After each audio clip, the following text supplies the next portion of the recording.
வணக்கம் நண்பர்களே. நம் கேம் ஆஃப் த்ரோன்ஸ் அப்படின்ற ஒரு சீரீஸை வந்து டீகோட் பண்ணுறோம்.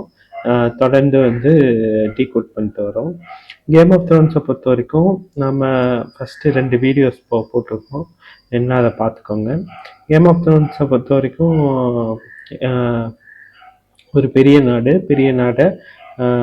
நாட்டிலேருந்து ஒரு 7 சிற்றரசுகளாக இருக்குது. அந்த சிற்றரசில் ஒன்று தான் வின்டர்ஃபேல்.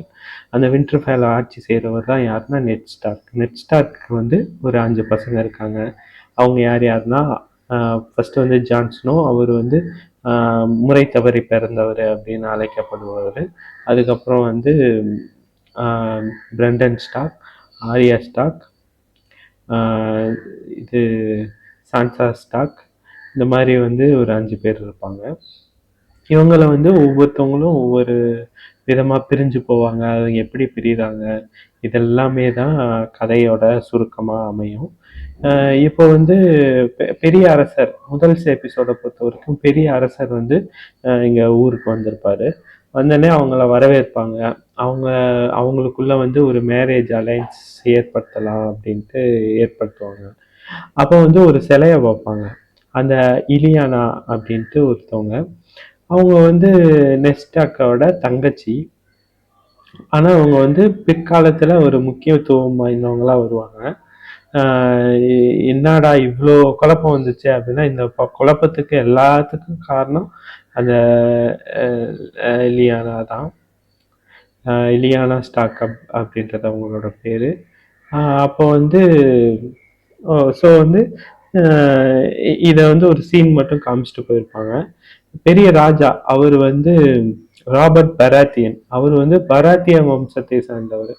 பராத்தியன்ல வந்து நிறைய பேர் இருப்பாங்க. அதில் வந்து இவங்க அண்ணன் வந்து ஒரு நல்ல வீரர்.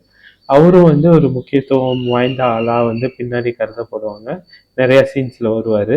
அதை நம்ம பின்னாடி எபிசோடில் பார்ப்போம். அப்போ வந்து இது வந்து வின்டர்ஃபாலுக்கு வந்து ஒரு அரசரே வந்திருப்பார். ஏன் வந்தாரு, எதுக்கு வந்தார் அப்படின்றது இது போக போக கொஞ்சம் கொஞ்சமாக டீகோட் ஆகும். ஸோ வந்து இப்போதைக்கு நம்ம 2 ஃபேமிலியை பற்றி பார்த்துருக்கோம். ராபர்ட் பெராத்தியன் அப்படின்றது ஒரு ஃபேமிலி. அது இல்லாமல் ஸ்டாக் அப்படின்ற ஒரு ஃபேமிலி. ஸ்டாக் ஃபேமிலியில் இருக்கிற ஒவ்வொருத்தவங்களையும் பற்றி பார்த்துருக்கோம். இதில் வந்து ரொம்ப மதிப்பு இழந்தது ஜான் ஸ்னோ தான். அவர் வந்து ஸ்டாக் ஃபேமிலியை சேர்ந்தவர் கிடையாது. அவர் வேற ஒருத்தவங்களுக்கு பிறந்ததுனால அவர் ஸ்னோ அப்படின்னு பேர் இருக்கும், ஸ்டாக்னு பேர் இருக்காது. ஸோ வந்து இதுதான் கதையோட இன்ட்ரோடக்ஷன். இன்னும் கொஞ்சம் கொஞ்சமாக டீகோட் பண்ணுவோம். இணைந்திருங்கள். Game of Thrones.